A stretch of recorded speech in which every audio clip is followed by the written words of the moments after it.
of people who forgot how simple life really was. Instead of sitting around with family, there was individuals sitting around boxes with screens, and they forgot how to grow their own food. And hunting was replaced by practices which were cruel, and everything seemed to be divided by plastic made with petrochemical oil, which was extremely toxic. And these people also ran their cars on that oil, which polluted the air and the water and the soil. But the ones who benefited didn't care about the earth. They were only interested in how much the oil was worth. When they started running out, they started fighting for control to secure the world's supply. Petroleum was their goal, so they assembled their armies and their wars destroyed life. They hid the truth from the people, kept it out of their sights. And millions of people were betrayed by these lies, convinced to kill each other and watch each other die. Entire cultures were destroyed before our very eyes. We just sat around and watched the fire falling from the sky. But all the time we knew that it could happen to us. We were living in fear and we were on the same bus. By invading other people we created more enemies, but they believed that they were doing it to make themselves free. This is the world that I grew up in, so you understand my brain when it begins to spin, searching for solutions, a better way to be. And I think much clearer when I begin to breathe. So I breathe in the air. Yeah, take a deep breath. It's everywhere. Heal my spirit, heal my body, heal my soul. I know who I am, consciousness spinning through sacred air.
Shamans, the healers, whatever your call is, actualize and realize we come here to balance these violent times.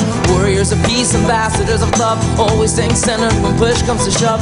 Third eye wide open and dancing to music, accepting our powers and knowing how to use it. Coming together, we circle the globe, seeing the oneness, our chakras are glowing. Our vibrations what we want it to be, keep it high, you'll know how it feels to be free. And all you gotta do to understand these ways is breathe real deep and enjoy each day.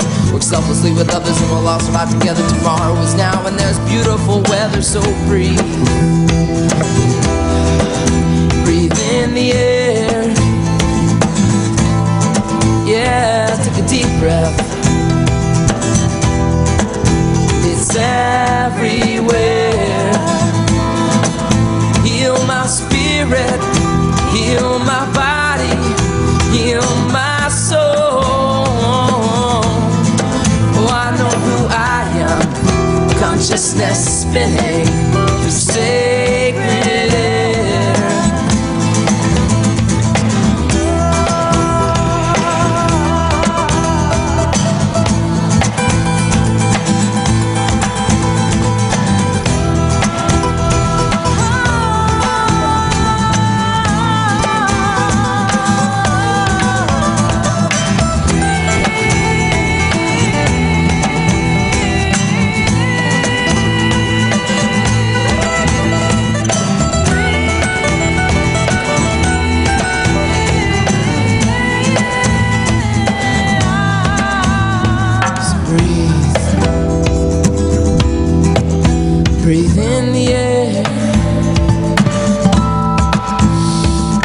deep breath. It's everywhere. Heal my spirit, heal my body, heal my soul.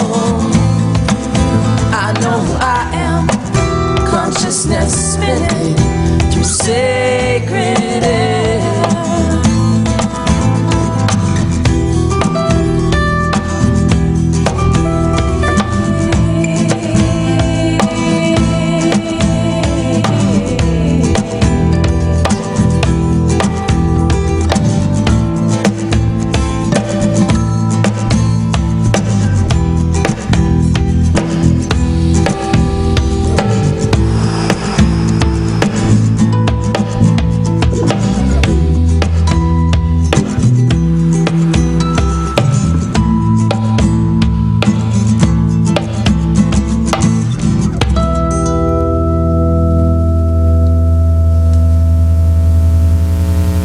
There's a fire starting in my heart. 88.1 FM KPFZ would like to thank our underwriters, Double D's Coffee Shop, located on historic Main Street in Upper Lake, California. Double D's is locally owned by Dee Dee and operated by her and her friends. Double D's serves up espresso, coffee, and tea, as well as specialty coffee and espresso drinks. Dee Dee serves smoothies made with real fruit and real fruit juice, as well as pastries and even a few candies. For more information on Double D's Coffee, they can be reached at 707-275-9470. Again, KPFZ would like to thank Double D's Coffee, located on historic Main Street in Upper Lake, California. We could have had it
Together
Day by Day there for you from the British-based group called Aswad. One of my favorite songs. Love the energy in that song, you know, because we all have to just live day by day and try to make the best of it. Good morning. It's a rainy day outside. You're on Lake County Magazine with Terry Larson. And that's my cue, isn't it? Most and likely. Pete the tax guy. Hello. Yeah, welcome. And we are so excited it's wet outside. Andy said to us coming in the door, what is that stuff out there? It's been so long. As our poor puppy dog is outside in the cold, miserable, rainy. Suffering on the deck with a covered roof over her Yeah, food and water and goats to play did leave with. the food out in the rain, though.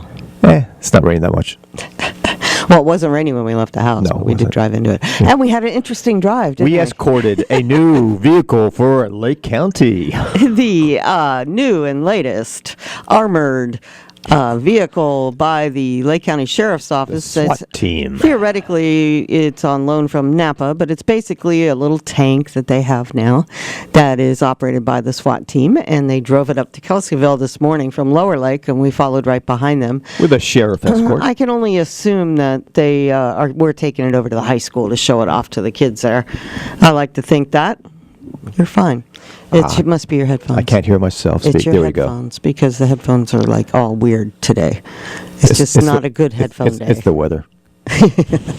Well, we had no internet too. Mediacom went down last night. Well, I guess there might have been multiple problems. There was supposedly a cut line. Then Mediacom told us that they had a server that went down. It was an area server, so people in Cobb and here and in Lakeport and Lower Lake and all over the place had no internet, no cable, and no phone if you had a Mediacom phone, which put me into a state of withdrawal. Oh my God, folks! Sitting at the home, and my wife was going through internet withdrawals. It was hard. It was so hard. embarrassing. Well, when you work online and everything you do is online, it's kind of difficult when you can't get online. And, you know, I had stories to work on and things that were going down, and I needed to be on top of it, and I couldn't be.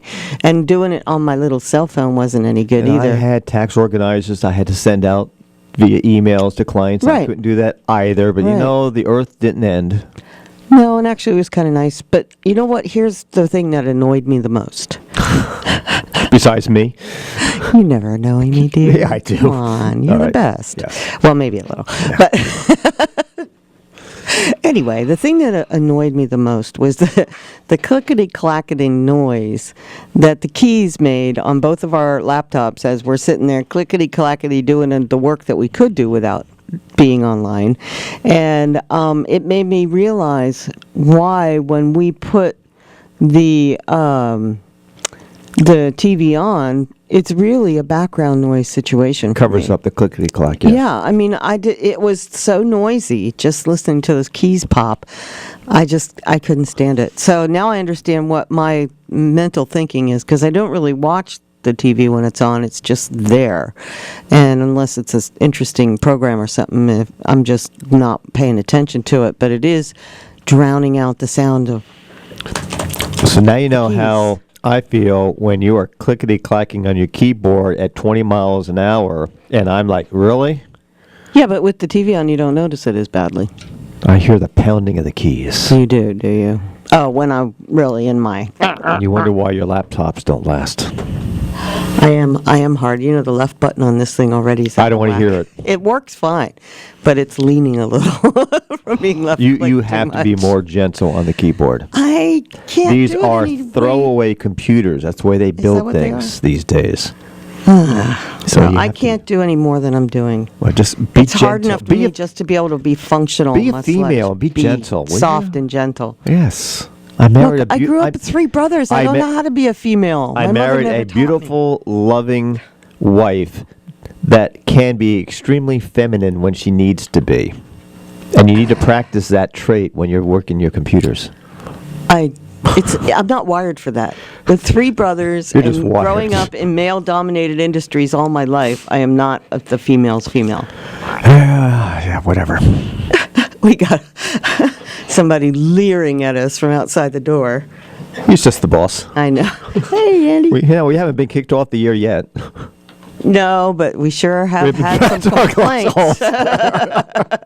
That's how it goes. Yeah, You well. can't make everybody Yes, happy. well. And to those haters out there, oh well. Phone lines are open. That's right. They made a big deal after our show last week that they were going to call in this week. So after 9:30, we take our phone calls. So please feel free to call in and give us your feelings that you've been expressing anonymously for so long now. But I also understand that the mentality. So try to at least put a sentence together for us and talk intelligently to the best of your second grade level. Because it's really hard to translate the comments that are being made out there these days. We'd appreciate some form of intellectual conversation here. Thank you so much for your understanding and cooperation. And by the way, folks, we do have a call-in live guest today. guest today. Oh my gosh, I'm so excited. Derek Cressman, candidate for Secretary of State for the state of California. He is a Democrat, and he has 18 years in the organization called Common Cause, that actually is the group that has been fighting against Citizens United, and also on the issues of how corporate money is being utilized in elections. So we're excited to have him. And what's funny is, you people mention, say, Secretary of State. Why is that important? What is that position? Who actually is in that position now, and what do they do?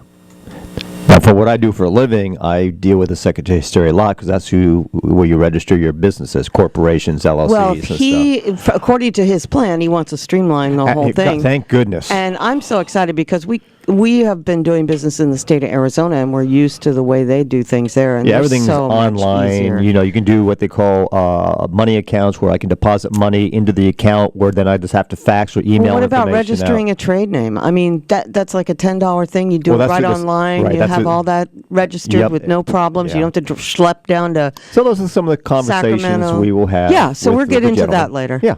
All right, and I want to remind everybody to please remember that the opinions expressed on this or any other KPFC program are the opinions of the speakers and do not necessarily represent the views or opinions of KPFC, LCCR, its members, staff, or supporters. These are the opinions and views of the speakers only. Yeah, that's a very true statement because I I don't still have to read that. know the board of directors really likes our opinions sometimes.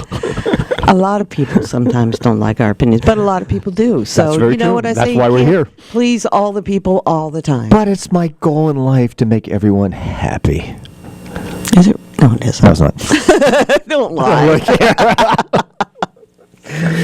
Oh, Job. yeah, I tried. So anyway, what did we do today, this week, last week? Time flies. well- January is almost over. You painted over the weekend. Boy, did I paint. Oh yeah, we have a client. We're doing a house for remodel, and Yeah. that Never was wear your Peter's good job. clothes while painting, folks. You did ruin like your best Harley shirt. No, it was fraying on the sleeves and everywhere else. And if I wore that out in public, you'd be yelling at me. So that's why I wasn't worried about it. Okay. That's As long a as nice, it's- comfortable sweatshirt to wear around the house. And if I'm on the Harley itself, it's okay. But little white paint strips here and there is fine. And I was using my old Holy jeans, which you refused to allow me out of the house in anyway. Yeah, that So, was okay with me. it's just the new fashion. Instead of buying them that way, I just wore them into that new fashion statement. I know. I have a pair like that too, and they frayed perfectly on my thighs, right on the top of the front of the pants. Oh, baby. Not that high, my thighs, but just in the front there, and they look like they were actually bought that way. So now they look like a new pair of jeans. By the way, can I have one of those tanks? That was kind of cool. Oh my goodness! Can you Yeah, imagine and having it one of says those SWAT and big, big oh old my letters God, around it's it. so scary It looking. was army green. And in an area with our kind of population, is this something we need? I understand they have another smaller one too, but this is the big Well, boy. when's the last time we had a true hostage situation in this county that we had to barricade? Well, we do and- get some crazy people. There was an incident in Clear Lake Oh, you're Oaks talking about our last year. board of supervisors now? Oh, I'm sorry. Unfortunately, authorities don't try to stop those people from committing crimes. They just let them commit crimes. That's because they get their machoism infect here, so they can go bring their big toys into play and play macho. I'm going to get your butt, guys. Oh yeah, I bet the supervisor for that district was actually driving that. That's what you or said. That's sitting in not the a rumor, passenger folks. seat. That's intuition. That's my feeling. I mean, they're headed to Kelseyville. They're going to the high school. I'm almost sure because I don't know. Is there an armory I'm in assuming Kelseyville? they went to the high school. No, the only armory's up above hill. Hill Road facility. Gotcha. So anyway, Yeah, maybe so I have to assume that's where they're headed this maybe. time of day. That'd be a nice. Be nice if somebody from the sheriff's department could call and give us That'd a be a nice little update on marketing that. coup there. Bring the tank in, put it in your parking lot, and have people come in and your convenience or gas station and watch Yeah, the tank. well, I You think know. it's good for the kids to see that. I think it's You think great so? if they're going to do that. Well, I think if it's done in the way, the non-aggressive way, like, yeah, I mean, if they pull up and pull the gun out of the turret and load it up, I would be a little It's intimidated. Kelseyville. But no, I you know, we all need to understand what different techniques and tactics are that the law enforcement uses. I Right. think it's very important for kids to understand. Just my opinion, Yeah, well, which I'm entitled to. having experienced SWAT myself, it's not exactly a nice reminder of things. Oh yeah, well, they were making an example out of you. Yeah, well, young macho kids on steroids. What can I tell you? That's the problem, and that's where dogs get killed, people get Yeah, killed. yeah. You know, over exuberance in the law enforcement arena is Yeah. definitely And, something. And unfortunately, no matter who you talk to, it does exist. I mean, I Yeah. don't mean to be yeah, offensive or prejudiced or anything like that, but it does occur. it does, So- and we have to realize that. And luckily, we haven't had too many incidents like no. that. The one big one that I can think of is the crash that happened on the way when a sheriff's officer was on his way to respond to something down in Yeah, Lower Lake right. and head on the lady on the way But in down because he regards- was in such a rush, Yeah, which but- he didn't need to be in that No. much of a rush. But in regards to the actual armored technology that we now have in this county, occasionally I could see where there's a major drug cartel bust where they need something like that. But who are they really going to use this on? Yeah, I can't help but think about that in Lake County. Well, jokingly, I'm saying this, folks, so don't take this seriously. It's, when oh, they the will. sheriff- Don't worry. When the sheriff busted the 85-year-old man growing pot, maybe they need to bring the 75. arm 75, whatever. Well, there was an 85-year-old woman and a 75-year-old man. Well, I so can't read very well. Get you them know that. straight. If it's not black and white numbers, but I don't know what they're going to use it for. There's not that many situations in Lake County yet that would warrant a piece Well, of let's hope machinery we like never that. get to that point. I mean, it's absolutely absurd that we have to even think in those terms here. Well, when we blow up With the mountains 65,000 to people or block the whatever. roads access into Lake County. oh, so well, we can yeah, have we'll all come in our- handy for that. Yeah. We have to talk to Frank about Yeah, that. we will. Just joking again, folks. When Armageddon comes. Exactly. Yeah. So, other than that, you had a good radio show last Saturday, didn't you? Yeah, at up We in had Ukiah. Papa Wastic come in. Easy for you to say. It's Papa and Wastic. Wastic? Yeah. Wastic. It's not that complicated. Okay, Papa Wastic. Yes. Okay, I just have and to he is enunciate. what they call a Bubba Dread. A what? Bubba Dread. A Bubba? Yeah, when you see Does a that mean he's a Rasta good guy, old boy dread? no, that means that he comes from a very traditional type of Rastafarian Okay. religion that makes it that he cannot uncover his hair or his head in public. So they always wear these big turbans on top of their heads Right. that go up really tall. Gotcha, I understand. Yeah, well, I'm explaining it for those out there that may not. I know you know about these things, but there are people out there that have no idea what I'm talking about. So anyway, he's from Ghana, and that is... Sorry, that just reminded me of the show we were watching last night. Yeah, we were watching on HGTV. They have a program about people, House Hunters International. So they're out house hunting, and they went to Ghana. They went from Australia to Ghana. I'm sorry, folks. That's not improving your quality of your life. Well, he had some big money mining interests. Was or that the something. husband that was over yeah, there? Or the, yeah, the husband Okay, had the job with the gotcha. mining company. So they are sucking all the gold out of Ghana. So that is something that he had to go help them do. So they're looking for houses, and every single house has razor wire. on top of the walls. They're all like these big compounds enclosed in these tall fences with razor wire and electric gates. And I was like, really? This is where you want to live? No, and they left the shores of Queensland. With Is that where they're beautiful- from? Oh, Yeah, they had a house on the beach. They would go out playing in the sand. The kids no. were playing in the sand on the beach every single day. Folks, if you ever been to Queensland, which I'm sure most of you haven't, Queensland's It's like a wonderful Florida place. to a certain extent. Yeah, it's a lot like Florida. As a matter of fact, Surfers Paradise and all those areas there Palm remind Beach, me, Palm Beach, yeah, they they're all- just remind me totally of Fort Lauderdale and Yeah, those areas. yeah, so. But yeah, so they sacrificed a lot. So anyway, Ghana, I'm sure to Ghanaians is a great place to be. As a matter of fact, Rita Marley has a house there. Really? And the Marleys have been invested there for 30 years or more. Well, the rents were not bad. Beautiful houses for $1,500 to $2,000 a month. Yeah, and they were like mansions. Yeah, that's true. And with these big compounds, too. But anyway, that was that was a good interview. It was nice to talk to him. He stood me up the first time we were supposed to get together, so he came in and surprised me this time. And he is looking to relocate down here to Lake County too. So he's looking for a house to rent. Yeah. So if anybody knows anybody, So and he want to have a nice positive musical experience because his music is really good too. I don't think I have any of his stuff today, but I'll bring some next week. Okay. It's always fun. All right. So, let's see what else was on the agenda. Just Checkered Flag Show. We shot that again Monday night, as we do every Monday night. Yeah. And if people are interested in seeing how the live television production process is going down, they're welcome to come down and Minus all sit the in. stress. Yeah. Yeah, well, we always get stressed because things always go wrong. I mean, it never fails. Internet, cameras, personalities. Yeah. No, personalities are cool, but it's just, we know how to deal with those. But it really is just the technical stuff that constantly give us a challenge. Yeah, thank goodness MediaCom is usually running at that time.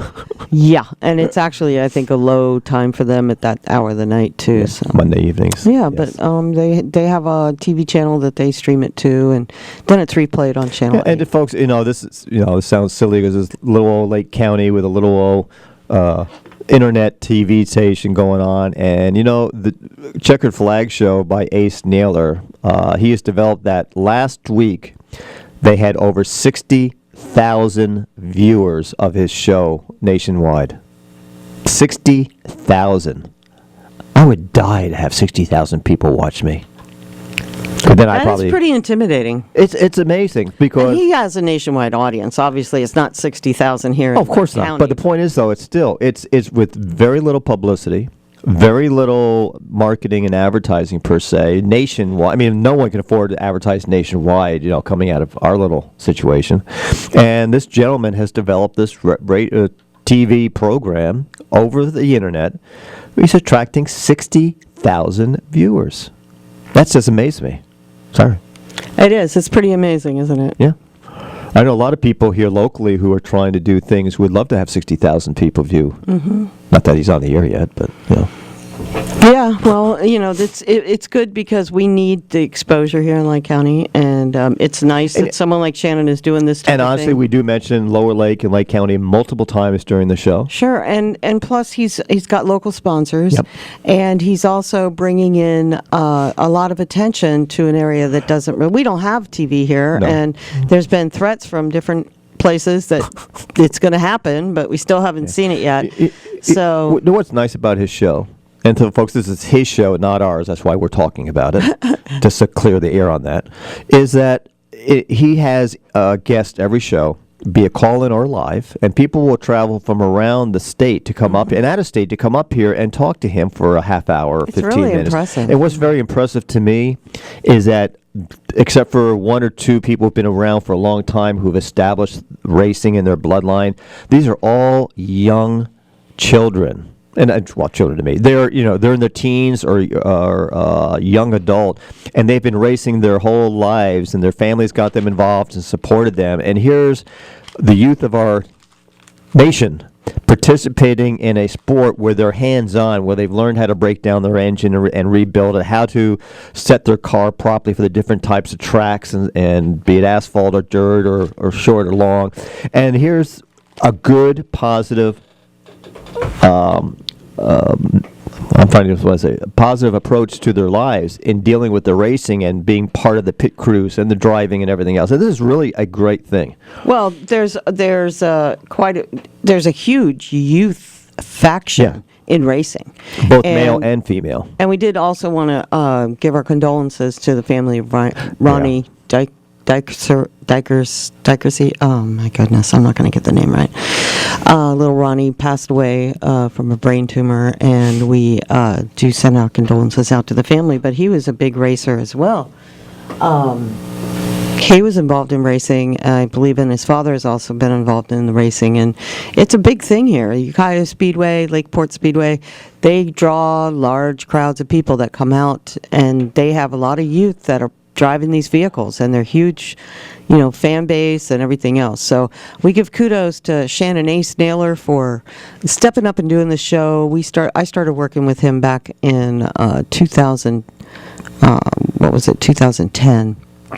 on his very first show, which was done in the conference room at the City of Clear Lake City Hall, and a little tiny room, and we connected live to Channel 8's feed and started broadcasting just one camera and sending it directly in. No edits, no graphics, no nothing, and then he'd re-edit it and put it back up as a recording later on. But he started there. He went to Mendo Access TV up in Ukiah, Channel 3 up there on Comcast, and he worked there for a while and did the show there, and now he's down in Lower Lake doing it. So we welcome him back, and we're happy he's there, and we thank all the sponsors for supporting him so he can be able to go forward and keep informing people about what's going on in the racing scene in Northern California. It's very Anyway, exciting. let's move on. But yeah, that's a good We have a thing. caller. We do. Oh, I wonder who that could be. Hello, you're on the air. Good morning. Good morning. My dogs are on the couch. Lucky dogs. Ours would be on our heated floor system if we were home. So. Yeah, but They're you looking know, at me like, Daddy, fix the rain thing. awesome. Well, we'll be passing by the house and letting her in when we go back down south. But yeah, it's nice out though. It's not even cold. It's like 60 degrees and just a light rain. I'm loving it. It's beautiful. Mm-hmm. It's gorgeous, and the lake is gorgeous too. I bet. It's 49 degrees, which is up a whole degree, and the pH changed after the rain, which blows my mind. It's 7.2. Really good visibility, 6+ feet, and almost no current. No, it's flat as a piece of glass out there. Yeah. And today I have a short rant. Clear your vegetation, folks, while you have a chance. They may not let you run chainsaws and stuff this year. So right now, with this moisture, is the only time that you may get a chance to clear. And I know a couple of guys that are really, really good. So you can call Solar Scott if you want a couple of really good guys. They work super hard and do a great job. And your place will look like a park, which is what it's supposed to look like. You haven't seen our house, obviously. Hey, I passed a tree. I don't know if it was apricot or cherry or what, but it was in full bloom. It's scary. I have a yard is. full of things that are flowering right now. Yeah. Oh, yeah. All my Irises? daffodils and they're daffodils. The first round is narcissus and daffodils. Whoever lived there before planted all these bulbs in the order that they bloom or something, and so they're all blooming one after the other. So we'll get irises and flags later. But yeah, it's pretty crazy. Yep. So everybody stop by and give Jerry some money. Talk to you later. Okay, See ya. thanks. Bye. Bye-bye. Bye-bye. Okay. Hello, you're on the air. Good morning, it's El Kabimini, Bob. I love your show. Yeah, good Thank morning. you. Good morning. I usually have the casualty surf report. Oh, okay, good. You know, I think the tank is, first about the flowers and the blooms. You know, when that happens early in the year, you need to cover them and protect them from the cold or all the fruit. That'll be the end of the fruit for the whole year. Oh, really? Yeah, that's not what good. happens in New England all the time. They get an early bloom. Yeah. And then it gets cold, and that was all that they get that year. So you want to try to protect them now if it gets cold. Well, this is like a feral tree that sits by the roadside, so I don't think anybody's too worried about it. But I'll be glad to gather the fruit early. That'll be nice. But I'd like to mention about the tank and it being like THC and Min Square around here, and they got to have that to keep the rhetoric up so they can keep that funds coming and keep everybody oppressed. Right. Good comparison. Yeah. And the new candidates, you hear, they just like the old policies of the old people, like they're just polishing up the tank tread. Okay, you have a good day anyway. Thank you so much on that. Thank you. Peace. All right. Oh, yes. So, welcome. Let me clear that. So, on that note, do we want to move into some of our more exciting topics? Yeah, I'm sure they're bored with us ranting and raving about our little lives. So. Yes. So, anyway, yeah. So, Why don't we start off with just a quick overview of President Obama. Okay. He did the State of the Union address last night. Unfortunately, we were not able to watch it since Mediacom was not cooperating with us. But reading all the news stories and everything else. He covered a few basic subjects. Let me put my reading glasses on. Okay, first of all, he made it very clear last night that he doesn't really care about Congress, if they want to cooperate or not. He's going to do his thing and get his agenda done with or without the cooperation of Congress. And he has a thing called an executive order, which he can kind of use and put over the heads of Congress, saying, if you don't cooperate, I can just do executive orders. Now, admittedly, they are limited to what they can do to a certain extent, but he just wrote an executive order right before the State of the Union address that said that all individuals that work for contractors that have contracts with the federal government are all going to make a minimum of $10.10 an hour. So basically, he's increased the minimum wage for all those people who are employed by companies that have federal contracts. Now, I don't know about you folks. I mean, I'm not against giving people wage increases, but why are we giving a very select few the increase and not the whole country? So I don't feel, plus it's being paid with our taxpayer dollars, not coming out of Obama's personal business account. So I have a little problem with him being selective on who gets the increases and not. And this is part of the power he has with his executive orders, and it's almost enticing Congress to say, oh, well, he's giving it to them, so maybe we better pass an increase in minimum wage, which with Republicans around, it may or may not happen. So, see, the other things he addressed, he wants to eliminate a $4 billion, that's with a B, folks, dollars in tax subsidies to our fossil fuel industries. So all the big gas companies, you may be losing your subsidies for gas exploration. That breaks my heart. Well, that's a double-edged sword. I'm not going to address that issue today because I'm going to get yelled at by everybody. So he wants to make... your listeners. Yeah, well, no, there is always two sides to the story when it comes to incentives and research and things like that. So anyway, he wants to make equal pay for women. He says that a woman only makes 77 cents to every dollar a man makes. I'd like to know where he gets his statistics from. He wants to reduce U.S. oil imports. See what else is new. He wants to rework the corporate tax code. Oh, gee, that's news breaking again. Whatever. Does it need to be done? Absolutely, yes. Is it going to get done? No. He wants to lift restrictions on detainees from Guantanamo Bay. Thank you. I can't speak English. Bay. Because you're not from Miami. You have to learn to speak Spanglish. Hablo inglés, señorita? O señora, pardon.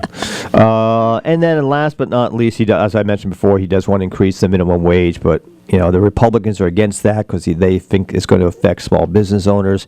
And folks, there's a way around that.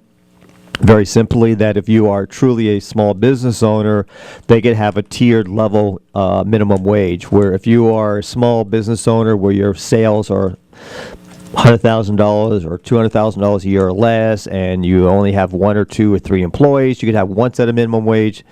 And then for the big boys, they could have a different set of minimum wages. And I think that'd be a solution to the stranglehold that the Republicans and Democrats are involved in with the minimum wage. Well, that's just my opinion. So that's it with Obama. But now, during the I guess it's a kind of a lead into our next story or our next discussion is, and let me pull up CNN so I can get the information correct. A New York congressman was being interviewed by a local reporter, and he started talking about Obama's speech, and being a Republican, he kind of, did his usual spiel. At the very end, the reporter asked, well, would you like to comment on your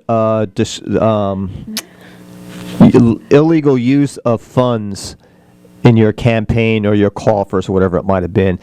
And the congressman just literally walked away from the TV and the announcer, then literally came back and said, I'll throw you off this blankety-blank, blankety-blank balcony, and then started making all these threatening statements to the reporter saying, how dare you entrap me on this show? I told you I didn't want to talk about this. And really just lost his cool. Does that sound familiar, folks? By the way, I have breaking news regarding that Please. story that we're going into. Go for it. So, Anyway, my point here, folks, is yes, finish your point. and then is move on. I don't care if it's the national level or here locally in Lake County at the city or county level.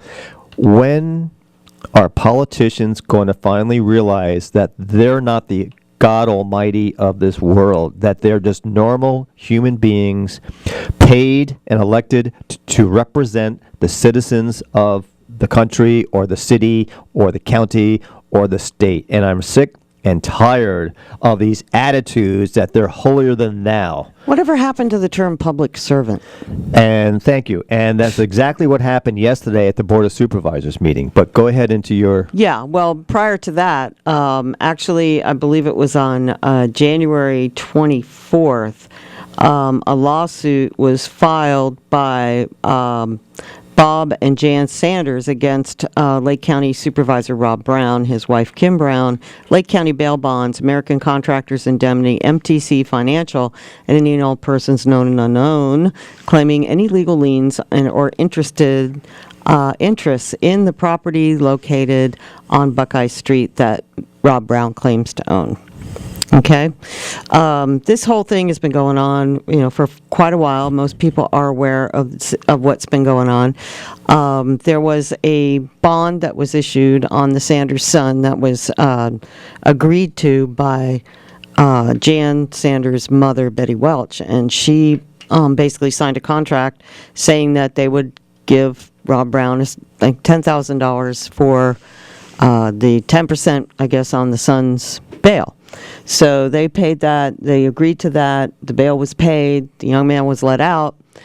However, it was not explained to Mrs. Welch that the money that she paid for her son was not going to be the only money that was due. The case took 4 years. Over the course of the 4 years, they paid back the $10,000 the first year. Then I guess there was some kind of a payment, almost like an interest payment, but it was like 100% interest of $10,000 a year. Let me explain quickly that was on that. laid on this young man until he got sentenced. Okay. Under the statutes of the state of California, a bail bondsman has two choices when they issue a bail bonds in the contract. One, it could be a one-time fee, which is equal to 10% of the actual bond that's required. So if you have a $10,000 bond, you'd have to pay $1,000 cash to secure the bond with some other collateral at times. But under California state law, which is unusual compared to most of the other states in this nation, that the bondsman at his sole discretion can have that as an annual fee.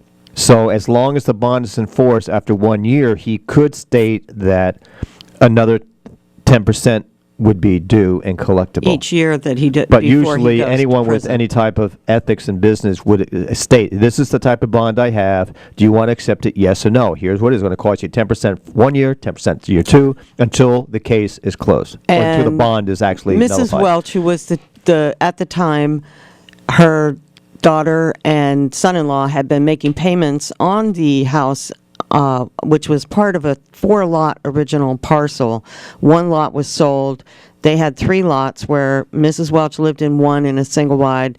Then Bob and Jan lived in another one that was separated by an empty lot.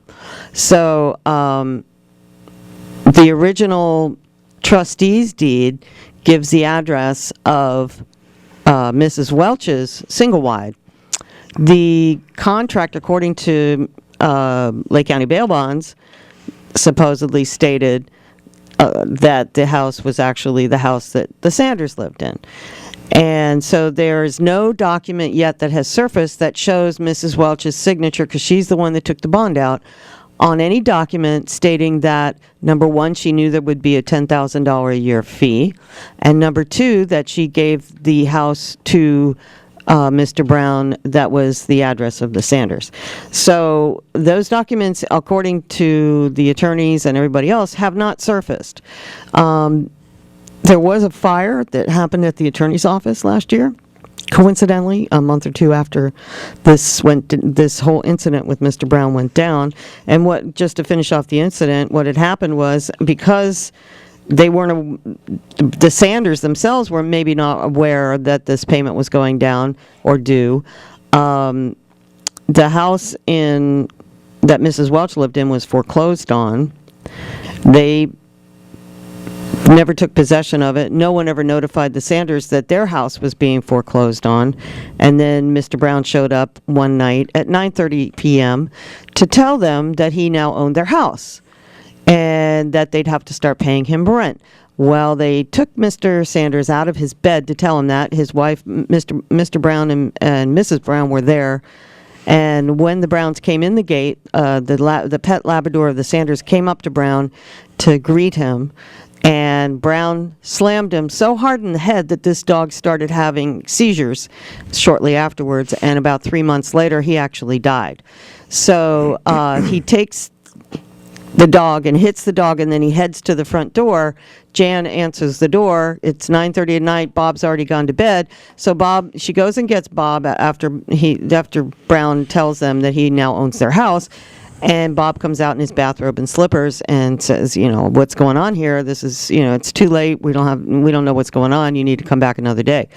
So he tries to escort Mr. Brown out and touched him on the elbow. And when he touched him on the elbow, that just triggered Mr. Brown again. And he just swung around and cold cocked the guy in the jaw or the face and also in the ribs. And Mr. Sanders had to go to the hospital.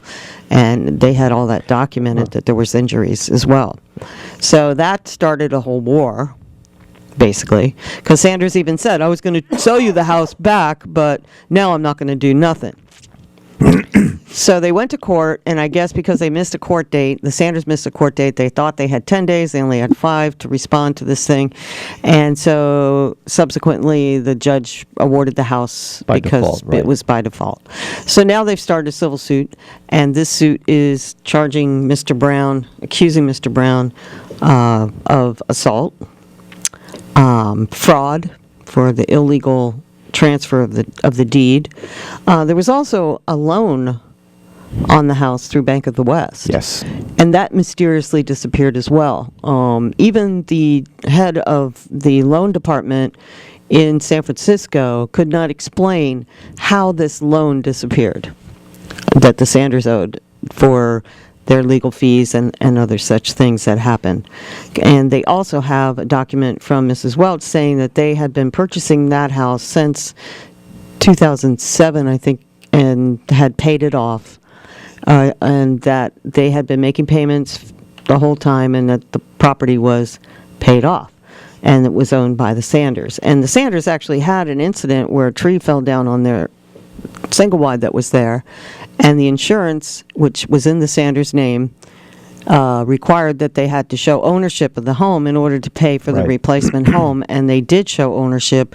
This was like 5 years before this incident with Mr. Brown. So they had a brand new double wide or mobile manufactured home put on the property, and the home was a lot bigger than the other home. So what ended up happening was that the center lot that is uninhabited became part of the property of the new home because that home was so much wider. So now the entrance to that home is through the lot.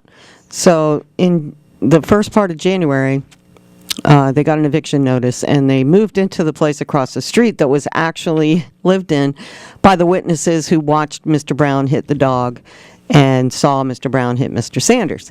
So they're now living in that apartment across the street from their own house. And they're watching what's going on at the house, and they're videotaping at the same time. And they had a visit, and Mr. Brown came and they had put a lock on the gate that goes to the empty lot that Mr. Brown does not own, to deny any trespassing or access onto that property because he doesn't have permission. And who was accompanying Mr. Brown at the time? I'm getting there. Right. I'm getting there. Right. So they're in the house, and they're doing little things and errands and locking up and changing locks and all this good stuff you do when you take over someone's home, whether it be legally or illegally. And who shows up to check the place out but Mr. Joey Lewis, City councilman. Person. Okay, so he's there, and he's inspecting the home, and they're videotaping him inspecting the home. And I got a call yesterday basically saying, from an anonymous source, saying that Joey's talking about how he's buying that house from Rob Brown and that he's going to be moving in there. So the paperwork in the lawsuit requests that because Brown put his own lock on the fence, even though it went to a property he doesn't own. So they requested that lock be removed. And sometime during the night, this is the breaking news, the lock was removed. Oh, really? Yes. Well, didn't he also start erasing the address on the gate? Yeah, he took the address off the gate, too, because Right. it's a separate address than the Exactly. house that he supposedly owns. So it looks like they're going to court. Good. And I believe that Mr. Brown is going to have to prove how he took ownership of this house, because all intents and purposes, everything that we're seeing in the documentation is showing that it was Betty Welch's house Yes. that was taken. And my opinion is that Brown looked at that place and said, oh, this place is much better. It's owned by the same people. We'll just take that one. Okay, sure you will. Well, again, they still haven't produced any of the contracts to substantiate the bond and They anything cannot even bring. Now, here's the weird thing: when they had the fire over at Judge Lunas's office when he was still an attorney, this attorney Susan Feeney shares the office with Lunas, or shared. Did, yeah. The building caught on fire, but none of the paperwork in the building in the offices was damaged by the fire other than by smoke. Right. So for some reason, they sent the documents to ServPro, and when they sent the documents to ServPro, and they got the documents back, the copy of the contract between the bonds company and Betty Welch was missing. But guess who would also have a copy of that, I believe? Yes, The he's insurance supposed indemnity the company. insurance, who's also named in the suit. Exactly. And also Brown should have a copy of it Yeah, if he does any kind absolutely. of record Of keeping. But course. guess what? No one's ever shown that document to anybody. So it's very interesting how all this has developed. Mm-hmm. And I don't know how anybody's going to sell that house because of the property next door Well, that first of all, sits on it. there's an injunction against any sale right Well, now. Yes, now the lawsuit has stopped the sale of any kind of transfer of title or any of that, and they're actually charging Brown with fraud for the fraudulent title change. They're also charging him with assault for hitting, and they're also charging him with, I believe it's animal cruelty, Yes. for hitting and killing the dog. Which is actually a misdemeanor felony offense in this county. Exactly. So, folks, this is our sitting supervisor, and I know we tried to do a recall like earlier last year, and it failed because so many people were afraid to put their name down because he's their bondsman, blah, blah, blah. Well, guess what? This kind of person cannot operate not only as a supervisor, but as a businessman in this county. I don't know how we can accept this and allow someone to get away with stealing other people's homes. Right. And, obviously the courts will decide who's right, who's wrong, if any illegal activities were actually done. But here's what I was getting at when I brought up the congressman abusing the reporter. When you're a public figure, you have a certain decorum you should follow, and if you're representing the citizens, you're representing them at all times, not just when you're at the board of supervisors meeting or a city council meeting. You represent them day in and day out, and to take these type of actions against a citizen that you represent, is it wrong? That's up to you to decide. Is it appropriate for a public official? I don't believe it is. No. And yesterday at the Board of Supervisors meeting, we unfortunately didn't see the whole thing because we were on our way to work because we had a very busy day. He did it again. I watched verbally. I watched Betsy Kahn go up and talk about Measure L and some of the wording in the measure. Then I saw Mike Dunlap go up and well-spoken, taking his points across again to the board, and then Phil Murphy, hopefully Phil's listening, got up there and reiterated over and over again the reasons why this measure is poorly written, why it's an excessive amount of tax that they're asking for, because the board hasn't really done much to address these questions, except I think it was Mr. Supervisor Farrington got up and said, well, we've already listened to your comments, we know what your comments are, and we've addressed these issues. And their comment was, well, we changed the wording, so now we say there is no, we're not taking into consideration any economic improvements in our county, which would give us extra funds beyond what we are requesting in the measure. So their answer to addressing Phil's question was, well, we put it in black and white, but they still didn't address the real issue is, why aren't you forecasting improvements in the economy? Why aren't you taking into consideration Canocta Resort reopening up? And, that's an issue we can all debate hours and hours on at multiple times. But the point here is then Brown gets in and starts saying, We've already addressed these questions. I don't understand why you're wasting your time. And I guess after we left to go down the office, Mr. Brown actually got abusive, and Mike Dunlap had to go back up there and start kind of defend, I guess is the right word, Phil's commentary, and why the Board of Supervisors were being so aggressive to comments by a citizen who actually is reasonably intelligent and very knowledgeable about this subject, and just getting abused. And Anthony Farrington, I'm sorry, Anthony, I saw you.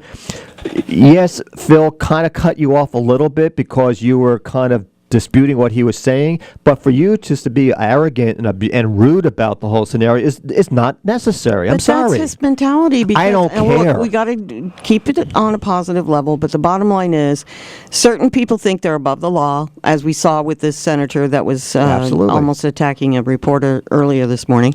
But certain people think that they have no responsibility to the citizens who pay their paycheck, except for the ones that they want to be responsible to benefit them, and that's wrong thinking. Well, let me tell you what I'm going to do, folks. Okay, I'll make it real quick. I believe that after all these elections are done this year, we need to put a referendum together to have a term limit on our county supervisors. I agree. And have 2 terms only, and then get some new blood in there. I agree. We got to take a break because we got a caller right at the top of the hour. We don't want to make him wait. No, we don't. We want to let everybody know that they're listening to KPFZ 88.1 FM. In Lakeport and all around the lake. You're on Lake County Magazine with Terry and Pete, and we will be back in a few minutes, hopefully with candidate for Secretary of State Derek Cressman, and that should be a very interesting conversation, so we'll look forward to seeing you when we get back.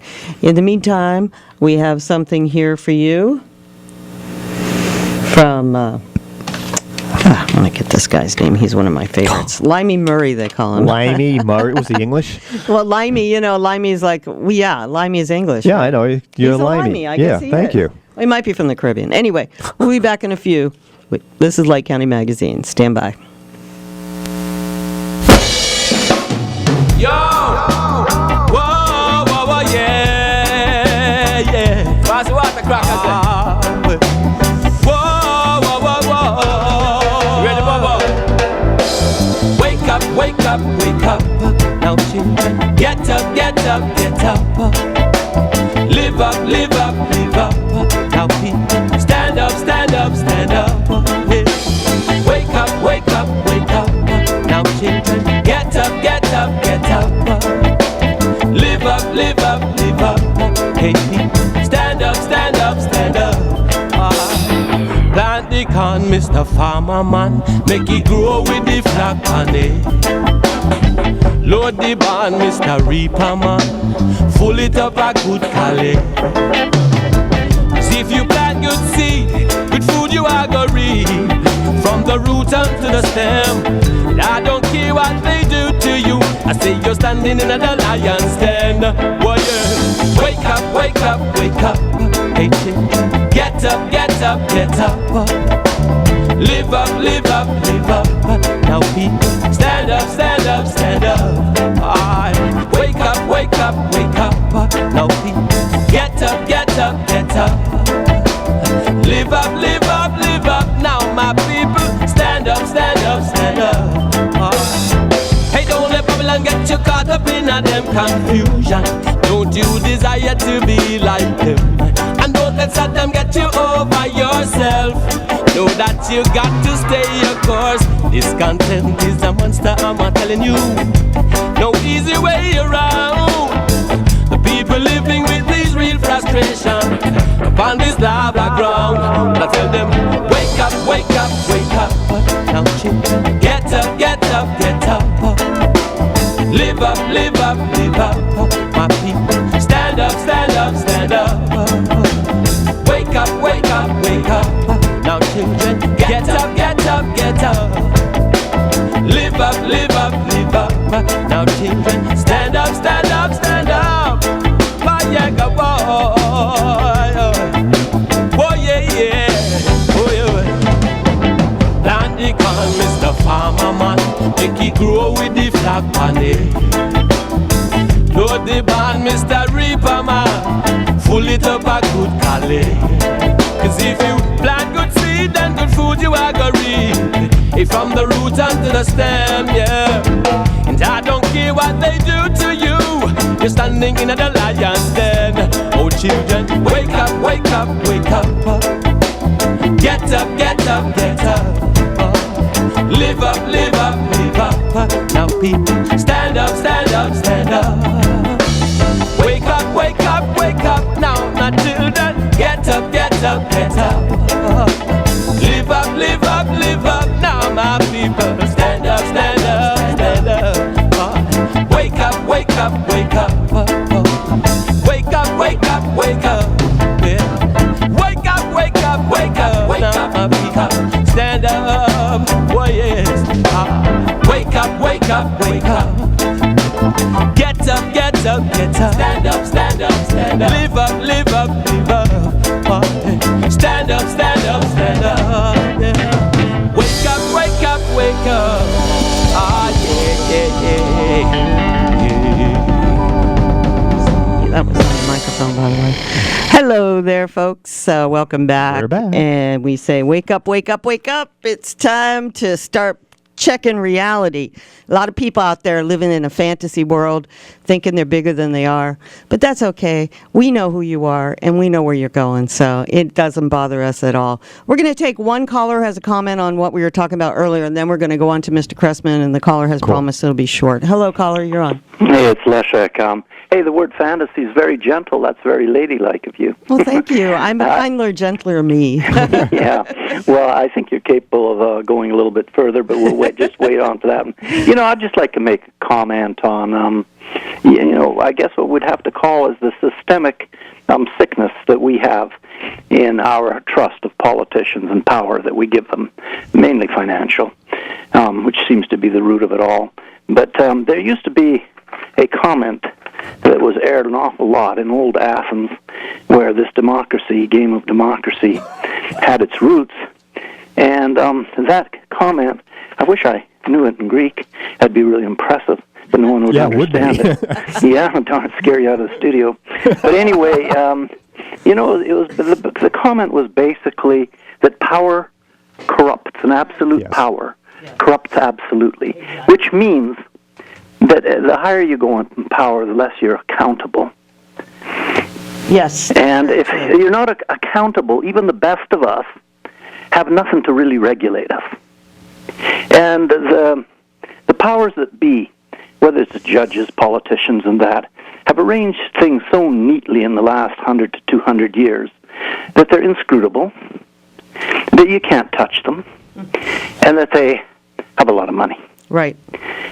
So until somehow we make them much more accountable, this will go on, because they know darn well there's nothing you can do to them, just give you the finger.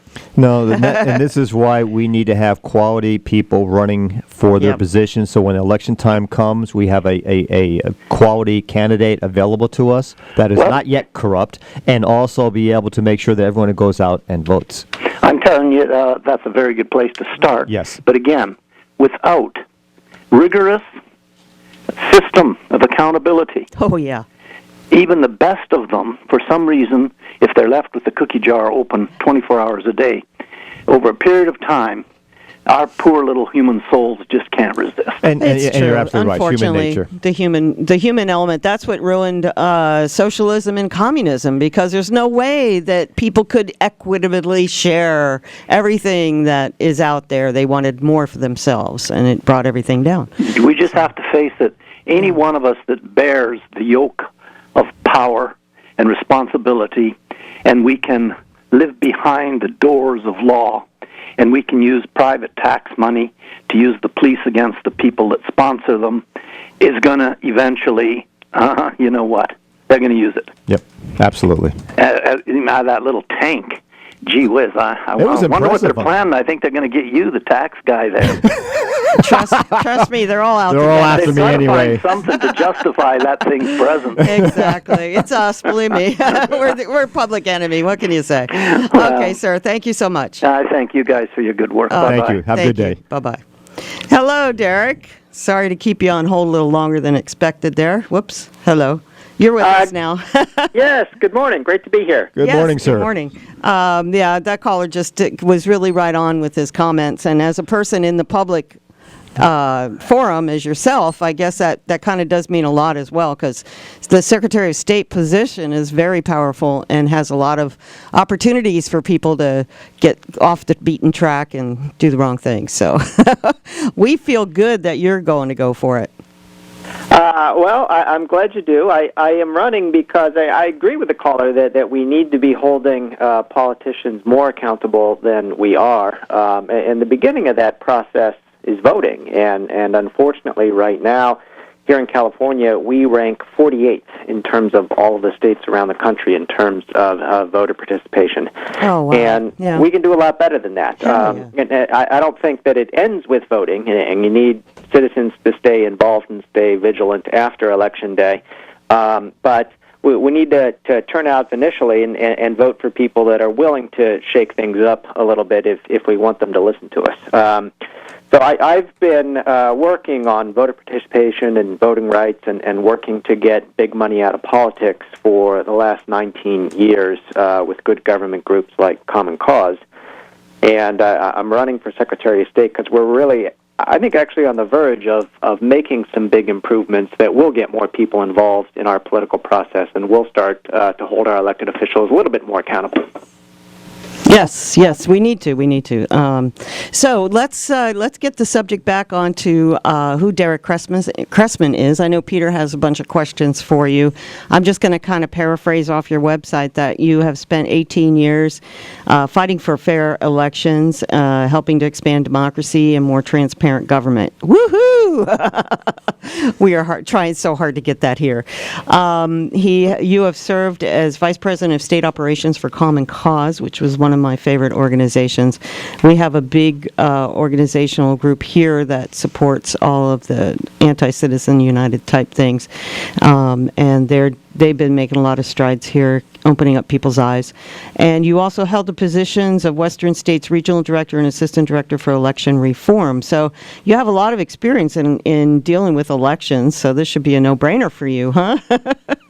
I sure think so. I think it's really important that we have someone in this office that does know and understands election policy, as well as having management experience to run a big agency, as opposed to what we tend to get in these down-ticket constitutional offices is sort of termed out state legislators who need some office to run for while they're getting ready to run for Congress or something like that. And I just don't think that serves California well. No, it's like it's a stepping stone to and then everybody is basically being left behind because of that. Their focus is somewhere else. You're also a registered Democrat, but it says here you're committed to administrating the Secretary of State's office in a nonpartisan manner, which I think is great. Yeah, I mean, I think it's, I want to be transparent and let voters know where I stand in terms of my own views, but really we need a chief elections official that's willing to call balls and strikes in a fair manner. I think we all remember Florida 2000, and you had Catherine Harris as the Secretary of State in Florida, really being an overt partisan, and I think that, along with many other problems with that election, really served to undermine people's faith that our elections were fair. So I think we need elections officials who aren't going to be endorsing candidates in races that they oversee, for example. Yes. Okay. Well, okay, my turn? Yes. Okay. Yes. First of all, I want to thank you for coming on to our show, because we are just a small county in California, and this is a community radio station, so I appreciate you taking the time to talk to our audience and listeners and the rest of the county here, so I really appreciate that. All right. Well, every vote's important. Fire away with your questions. Okay. Well, these aren't hardcore questions, but, the Secretary of State position really is a unknown quantity, I believe, to most people in whatever state they may reside in. So can you give the listeners kind of an overview of what the Secretary of State position entails? Sure. And it does vary from state to state. So if folks have moved here, it might be different than where they're from. But and it's not a high-profile office, but it is very important. The Secretary of State in California is responsible for overseeing the voter registration process although a lot of the registration work itself is done county by county by our local registrars. But the next Secretary of State needs to build and implement a new statewide voter registration database, for example. The other thing that Secretary is responsible for is voter information, and people are probably familiar with the official voter information guide that the Secretary sends out about 6 weeks before every election. It's a black and white newsprint booklet that's about 147 pages thick, and one of the things I'd like to do would be to turn that into a digital app that people could get on their smartphones or their computers. And then we could have candidates not only with their 200-word statements that they get in the guide now, but a series of online videos, and we could be doing much more up-to-date disclosure of campaign finance data for each race that way. So that's a second piece of the office. And then there's some other important parts, too, like registering businesses, and that is a process that's currently being done with pen and paper and filing of 3x5 index cards. Yeah, if I can interject, I have my own accounting practice, and coming out of the state of Arizona where I could do almost everything online, and coming to the state of California, I was just like, really? I got to mail this in? I got to come down to Sacramento personally to hand deliver it? There has to be a better way. Yeah, it's crazy that the home of Silicon Valley, is still conducting our business that way. Now, the good news is Secretary Bowen has put out a request for proposal to automate that process and be able to do it online, but it's something that will not be completed until the next Secretary's watch. So it's important that we have someone, with the management skills and the commitment to make that process happen. Right. Would you consider, and I know this is difficult, but consider somehow doing a survey or getting input from business owners or lawyers and accounting firms that actually do a lot of business creation, and ask their opinion on what improvements or what things they would like to see on the site? Absolutely. In fact, what I'd like to do would be to build an official advisory council of folks like that, as well as some of the high-tech folks in Silicon Valley, so that we can make sure we build something that meets the needs of the attorneys and the accountants and the small business people that are using this. Last February or so, people might remember seeing the press accounts. We had an average backlog of 43 days for starting a new corporation here in California. And that means they're small businesses that are waiting to sign contracts, waiting to hire staff, waiting to get going, and it's just inexcusable. So we've got to do better. That has improved recently, though. Right now, I think there's like a 10-day turnaround, so that's not too bad.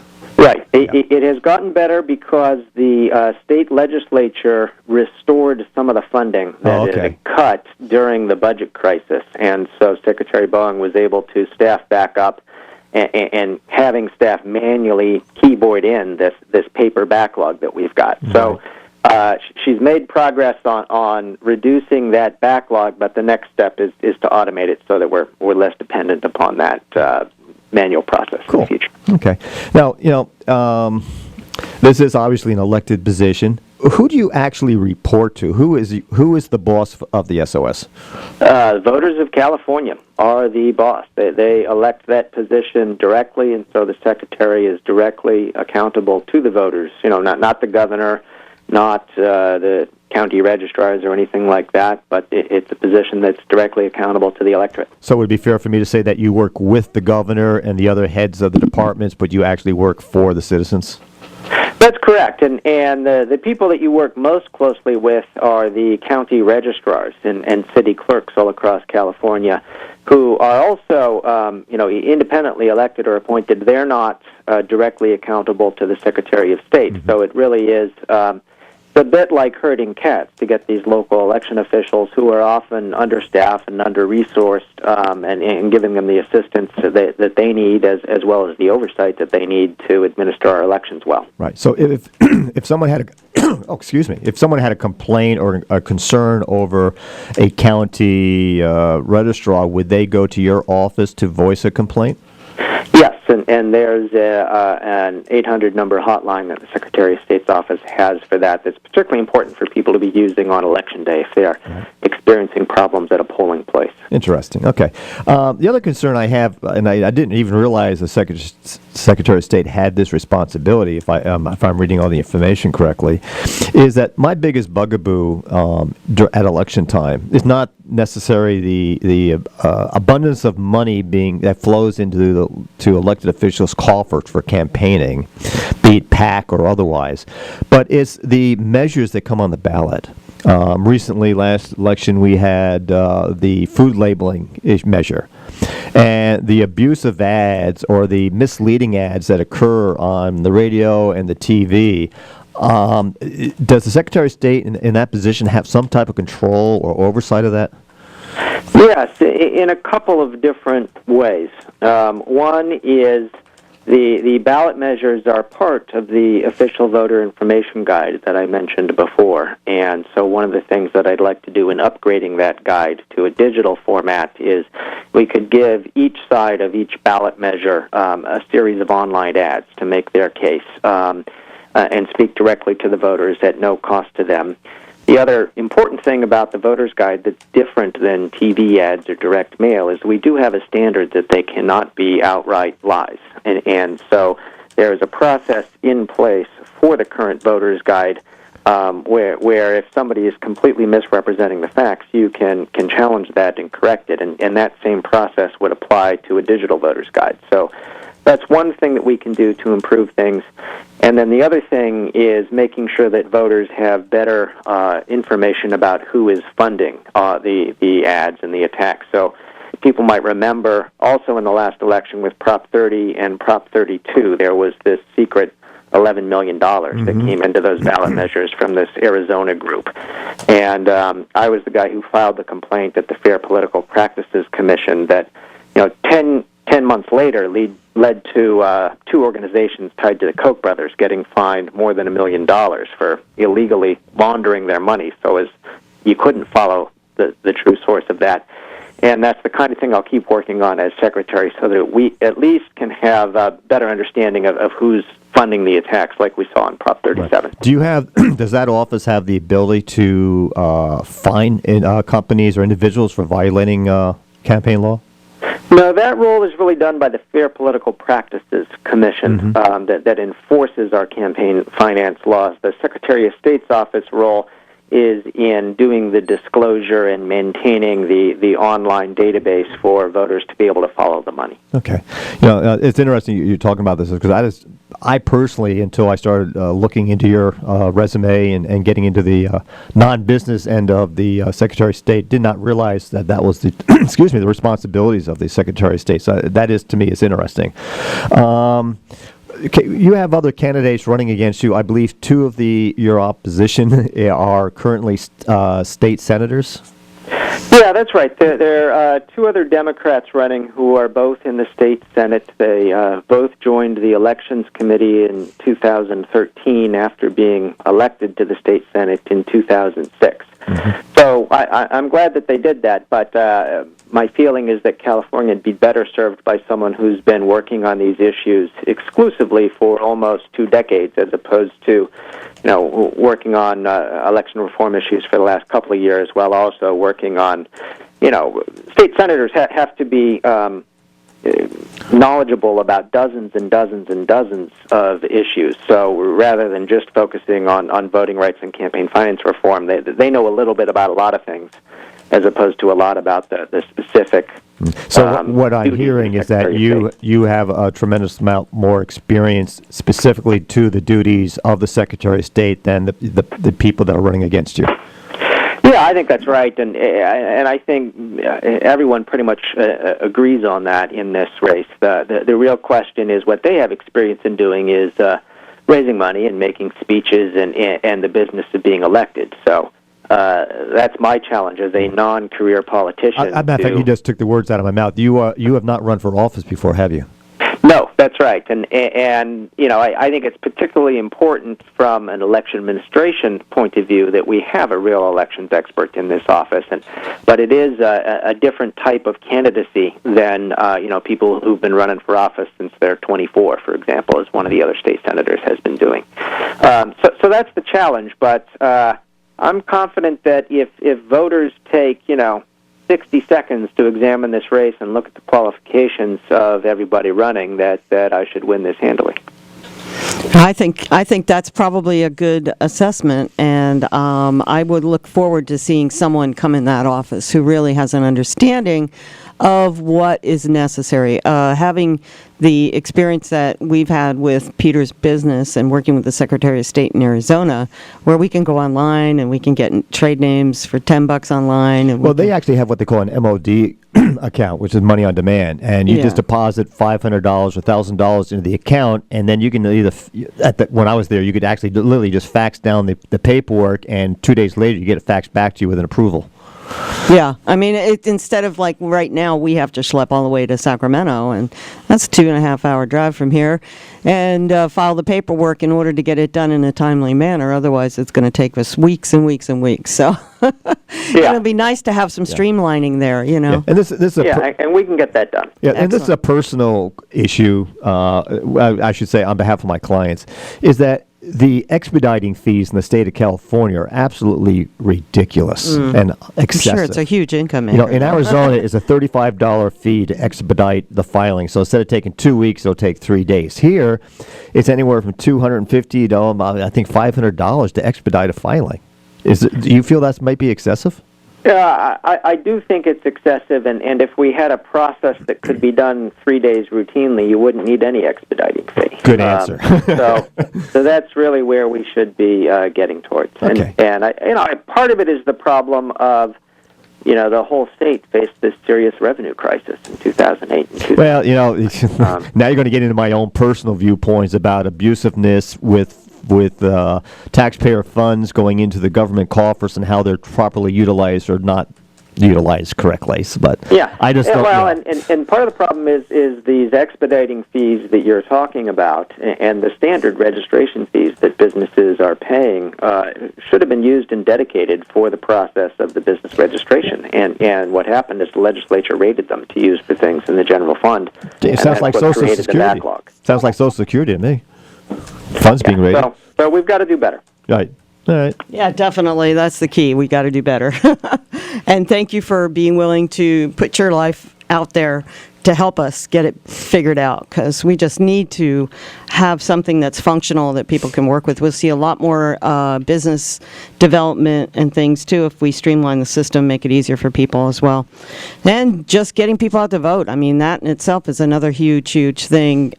Expanding our voter base is so massive. Is that part of your responsibility as a Secretary of State, is to actually try to do some type of campaign and to have more people registered to vote?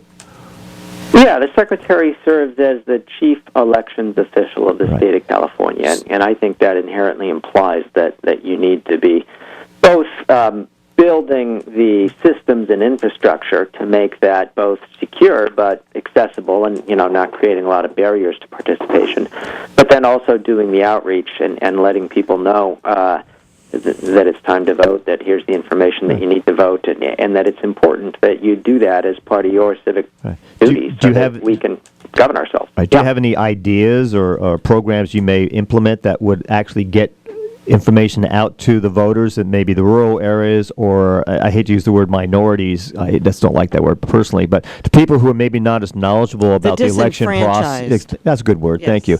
To get them to register to vote, because their vote is just as important as yours or mine. Yeah. Well, one of the things that we could be doing here in California is, pretty much everybody when they're age 15 and a half is walking into the DMV to get themselves a learner's permit to drive a car. And they're telling the state of California their name, they're verifying everything we need to know about their eligibility to vote, and they're giving us their address. There's no reason that we aren't taking that data that we're entering into government databases already and using that to pre-register them to vote. Florida has been doing this for decades, for example. Interesting. Well, I'm sorry, where I'm originally from in Australia, it is a national statute or law that you are required to register to vote, and you are required to vote. Otherwise, there's a fine. Yeah.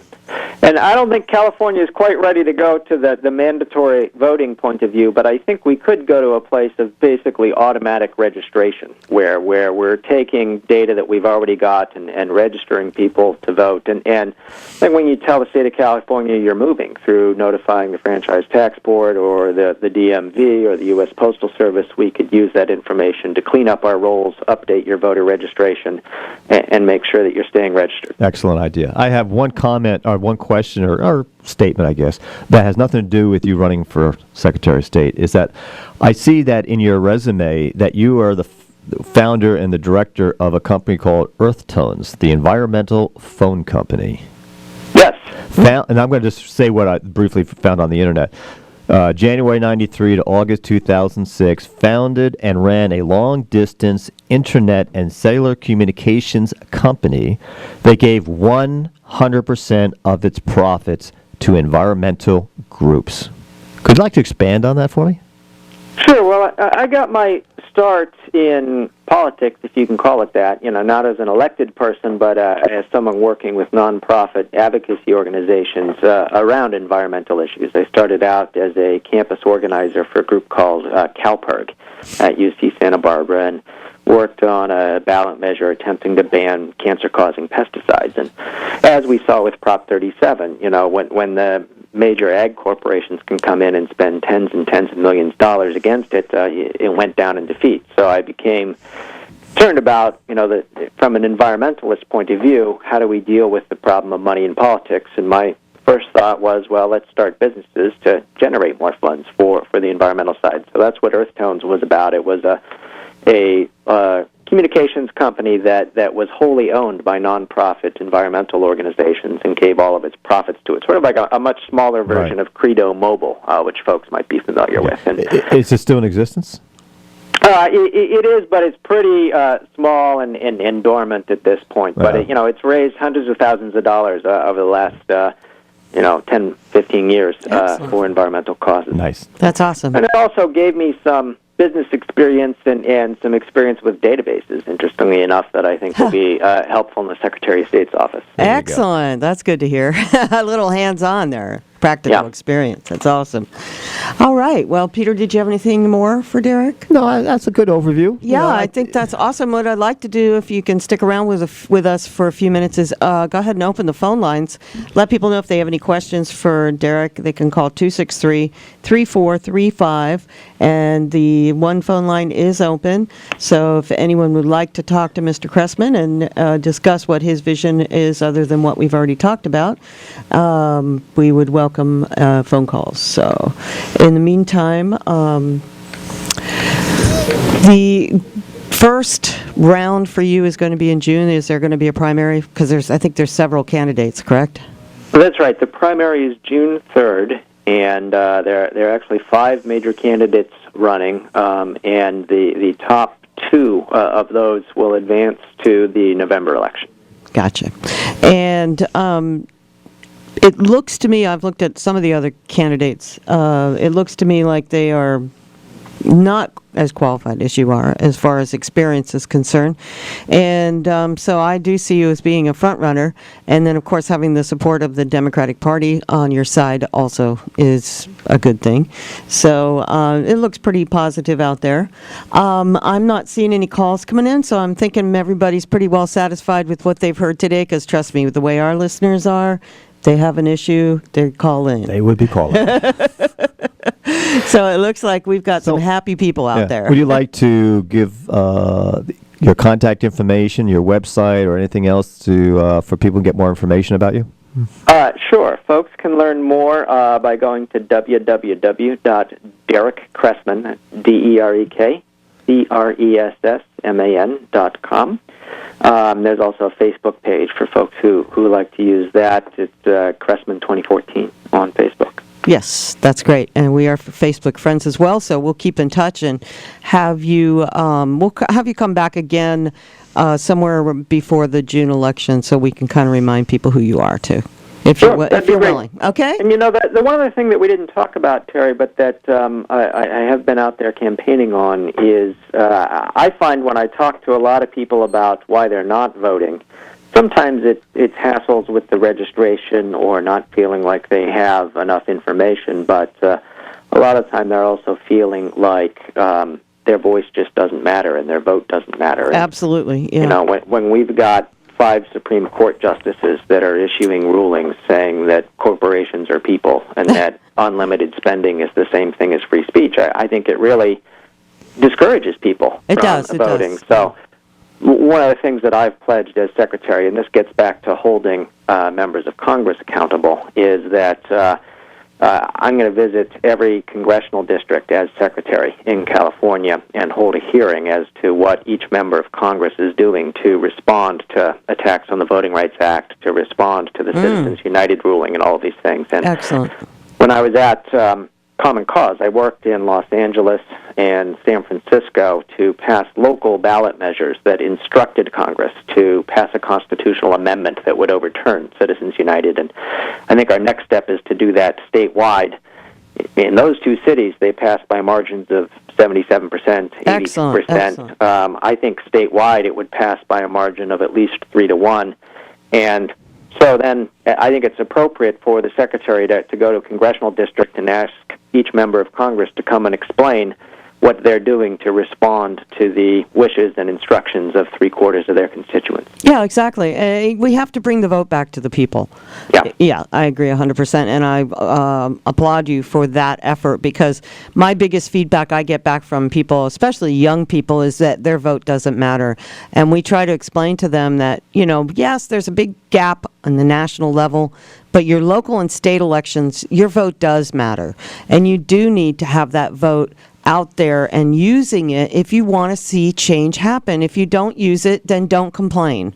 It's just like people want to think that it's okay not to vote and then sit there and complain because things don't go the way they want them to. Well, you have to be a part of the process, or you're just as bad as everyone else. Yeah, I think that's right. And, people are correct that their voice is not as heard as loudly as the Sheldon Adelsons of the world. And, and the rules really are rigged against them, but that doesn't mean that their voice doesn't matter and that we can't win. We've seen generations before us win change in America against decks that were stacked even more than ours is against us. Think of the civil rights struggle in the 60s. Oh, yeah. Think the struggle for women's suffrage. So I don't mean to tell people that this is not an uphill fight and that the system isn't rigged against them, but that's all the more reason why we need to get engaged. And we just don't have the luxury of being cynical and dropping out because the stakes are too high. Yeah, absolutely. And it's a battle that we really have to fight to win. We can't just sit back and let everybody else do the fighting. Everybody has to fight this battle. That's right, and I think we will win, and people are coming around to that conclusion, and I think we may be reaching a tipping point. So we got to just keep at it, and I'm glad you folks are out there helping to raise awareness. Thank you, sir. I saw a funny meme on Facebook this morning. It basically said, why doesn't everybody text the contents of the Declaration of Independence, and if everybody does it at the same time, maybe the NSA will actually get what it's all about. That sounds like a good idea to me. Okay, Derek, thanks a lot so much for your time. Thank you very much, sir. All right, take care. Okay, right. We'll talk to you soon. Take care. Bye. Bye.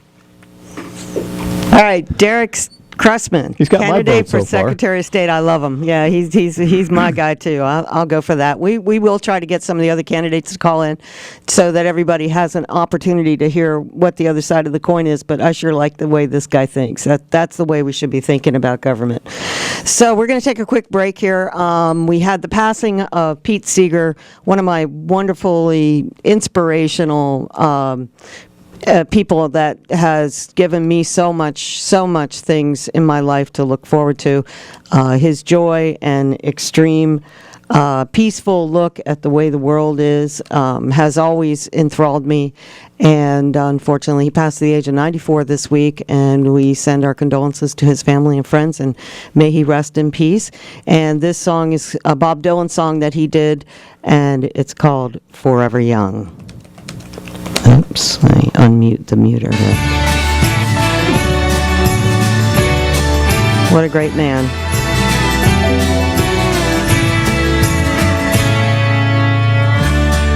We'll be back. This is Lake County Magazine. May God bless and keep you always. May your wishes all come true. May you always do for others and let others do for you. May you build a ladder to the stars and climb on every rung. And may you stay forever young. May you stay forever young.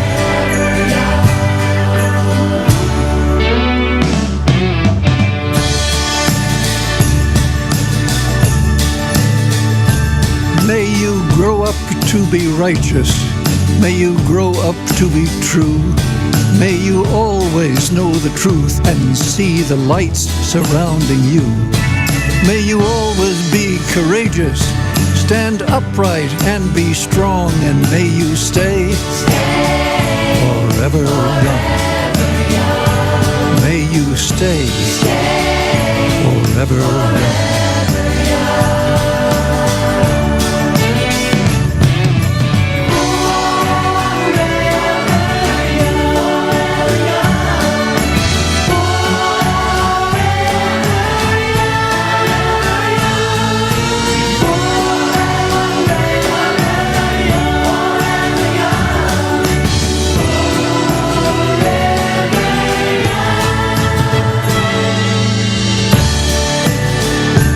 May your hands always be busy. May your feet always be swift. May you have a strong foundation when the winds of changes shift. May your heart always be joyful. May your song always be sung. And may you stay forever young. May you stay forever young. May you stay forever young. May you stay forever young.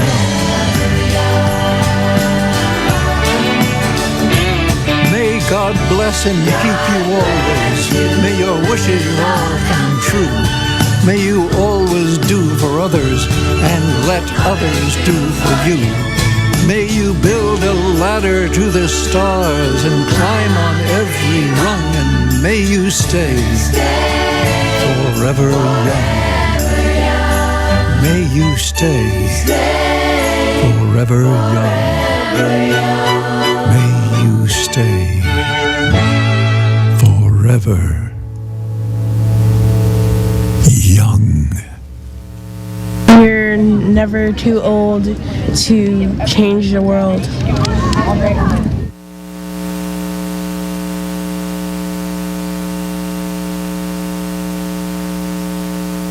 Allergies, fleas, and worms. Oh my! The doctors and staff at Clear Lake Veterinary Clinic want to help you rid your pets of these annoying and health-threatening conditions. Ridding your pets of parasites and giving appropriate supplements can help them have healthier skin and avoid conditions like Lyme's disease.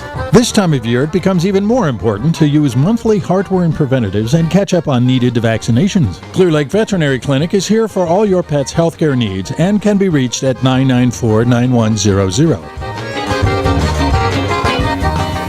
Okay, we're back.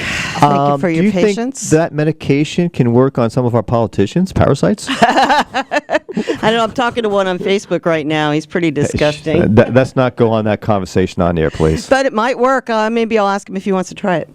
It might turn him into a nice person. Yeah, folks, I did say that. Sorry. Yeah, sorry. We get there. I try to keep a certain level of maturity, but sometimes I just fade away. Yeah. Okay. So we're back, and we have a caller already. Hello, you're on the air. Hello. It really floored me yesterday. I'm still recovering from Pete Seeger's what a leaving shame, huh? planet, not leaving the planet, I mean dropping his body as an Eastern philosophy, but I want to add something that might make it feel a little more pleasant. I said, okay, well, death in three is usually, like 3 actors, 3 musicians, 3 this, 3 that. And guess what I came up with, although there's a little space between, Richie Havens, and I'd like to hear more Richie Havens on your station, on our station, and I thought Nelson Mandela and Pete Seeger right up there with Nelson Mandela especially, and Richie Havens. Music and social change and goodness for all people. My speech isn't prepared, so it's... We don't like speeches. We want it from the heart. I know. I just thought right up there in the same sort of genre. That's the correct pronunciation. Just the same, spirit of good and social change and togetherness and, peace for all peoples. Yes, that would be so nice, wouldn't it? That's what we pray for every day. I'm not running. I'm running away from everything. Sometimes that's better. Yeah. Keep up the good work. We've got to get a rerun for your 2 hours. Call the management. Call the management of KPFZ because we have no power. I guess there's a rule about 2-hour talk shows, too. Well, excuse me. We had 2-hour show the other day being rebroadcast. Or was that just music? It was music. Okay. And there's so much more of Richie Havens I haven't heard, and so much of Pete Seeger I haven't heard. And I've always loved him. I thought, well, gee, he's just always going to be there. And recently when I heard that interview, Amy Goodman's, or part of it, I heard, and I said, well, he's going to be here a long time. And I was still taking him for granted. Even a few months ago, I just always took it for granted he'd be here. And I said, he's got another 20 years or more. Yeah, that's exactly how I felt about it. Matter of fact, I just got a brand new album from his record label about 6 months to a year ago. And, I was like, oh, man, this guy's going to go on forever. I never expected it. Yeah. And I'd sure like your show, all the shows, to keep playing more and more of Pete Seeger and Richie Havens. There's so much. I do play Richie pretty frequently on this show. I love him. Mm-hmm. Yeah, we like to play his music. And there's so much I hadn't heard. Oh, and Linda Gebert did play a few songs that I hadn't even heard of Richie Havens. That he sang. Right. They might have been regular songs, but I just hadn't heard him sing in it. And keep up the good work, and I'll go away. Oh, okay. Thanks, dear. Bye-bye. I'll go and stay. Okay. Take care. Take care. Bye-bye. Bye-bye. Hello, you're on the air. Hi, it's El Bimini Bob again. I woke up more. Oh, so happy to hear that. I'm having some coffee for y'all. I was going to say, I'm drinking mine I don't know where you live, but if you have coffee, you got to bring some down. Yeah, that's one rule on this show. You're not allowed to talk about drinking coffee unless you bring some. You should get a medal for starting so early with such serious issues all the time. Yeah, it's actually very hard, to be honest with you. It takes preparation and meditation. I'm compelled to talk about the new candidates that we've been listening to and how they're going to be able to fight for our rights against the ones that are sitting there now, and they sound so complacent and like on support or something. It's a problem. It's a problem because there's only 2 seats open, and we need a replacement of majority in order to make any change on the board. Another 2 years. Can you imagine them trying to argue with those others? Oh, man. Well, it's interesting. I've had conversations with some of the candidates for Denise Rushing's spot, and I have my own personal opinions, which I will air when the time comes, but I do believe there's a couple of individuals who are running, and again, I have not spoken to all of them, and anyone out there listening who is running would like to sit down and chat with me, I'd be happy to do that. Well, we are going to have our own set of interviews, but it won't happen until March. We kind of want to get a little closer to voting time because otherwise we're going to have our whole program filled up with people from now until then, and I'd rather just save it until then. Right, but my comment here is I do believe there's 1 or 2 individuals who are running that do have the, I'm going to be jokingly when I say this, the manhood to stand up and have their voices heard and not be influenced by other people without having sound factual basis behind it. And I think there are a couple of people out there who can represent the people the right way and be able to voice their opinions.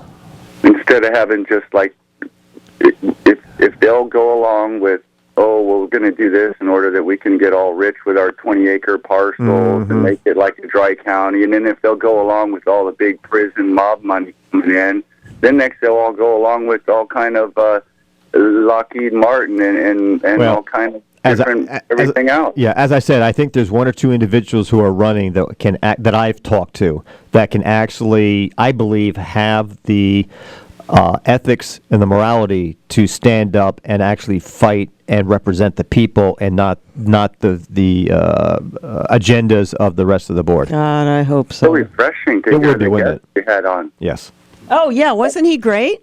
That's how it's supposed to be. It's like, wow, is that how it is on other planets? Yeah, exactly. That's why I really thought it was important to invite him onto the show so that some of our local politicians could get an idea how it's supposed to be done. Now, just to understand, we had not talked to this gentleman except for arranging the interview itself, so we knew nothing about I talked to him a little on Facebook because we're Facebook friends, but we never went into what our interview was. No, I mean, we did our due diligence, reading his resume and his history and stuff, but we did not know his attitudes per se, and he was very refreshing. Yeah. Yeah, compared to here, and they're in this always up into such dirty tricks. No, we got to call him Rob Brownnose and Tony M. Barrington. Yeah. Well, I purposely asked. Don't forget Joey Loser. Oh, stop, stop. I did that because I know he's listening. Hi, Joey, we love you. I purposely asked the question. I'm sure you heard it was. Who do you report to? Who do you work for? And that wasn't a staged question. I had no idea what his response was, and his response was going to dictate a lot of my additional questions, and he answered it spot on. He works for the people. Exactly. Hopefully that's not just political talk. He means it. Well, hello, this is a guy who spent 18 years of his life already fighting down the big corporations, so you got to know that he's got some kind of consciousness. Yeah, y'all have a good and blessed day. Peace. Thanks, Thank you, sir. You too. Take care. Hello, you're on the air. Hey, how you doing today? Good. How are you? Okay, I'm going back to your last hour. You were talking about that guy hitting a dog and all that. Yes. The dog going into Our supervisor, yeah. Yes. Yeah. What kind of a dog was that? I'm just trying to picture. It was a black lab, about 2 years old, one of the nicest puppies. I knew the dog. I'd met him shortly after the incident. Friendly, lovable, Just a real sweetheart, Yeah, I used to have a dog, a black lab, and it had epileptic seizures. I had to give it pills all the time, but when it would go in those seizures, it was just the most horrible thing I've ever seen in my life. That's what happened to this dog, and the seizures never happened until after it got this blow to the head. Yeah, that's a terrible thing. Yeah. Anyway, I was just trying to picture that in my mind, what this idiot was doing. Yeah, it's very sad, isn't it? Yeah, okay. Well, thank you for that. Okay, thank you. Continue. Thank you. Thank you. Bye-bye. Hello, you're on the air. Hi, how are you this morning? Good, how are you? I'm pretty good, can't complain. Excellent. Well, I could complain, but who wants to hear that? Yeah, really, we don't have time You for complain, it today. I complain, so let's call it even. I'm just calling to ask a question. I mean, I know the Secretary of State isn't there right now, but I'm sitting in front of the Clear Lake Police Department because I just came and asked for a civil standby to get my property that is located in Timothy Egger's property because yesterday I was forcibly evicted from my home. And I'm told that I can't get a civil standby. I need a court order. Yet Mr. Egger was able to get a civil standby to place his eviction notice on the door, and and I won in court, but somehow the little court clerk slid in something else that the judge signed that says I lost. So I'm just kind of at a loss with all of this. Yeah, I know, and you're not alone. There's several people that we've heard about have had these kind of eviction things, and it's almost like there is no sympathy for anybody. There is no understanding for what people are going through. It's like the right hand doesn't know what the left hand is doing. Right. I mean, I had this man come in and cut the locks off the doors of my home because he thought he could, or obviously he could, because he had a sheriff with him when he came, and I left because I do not want to be beat up by the police anymore.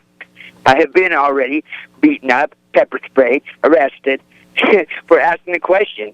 You know, I can't deal with them in person. I tried to brave it up this morning and go in there, and I had Sergeant Joseph, who says he knows me really well because he was at my house, and Timothy Egger didn't kick my door in.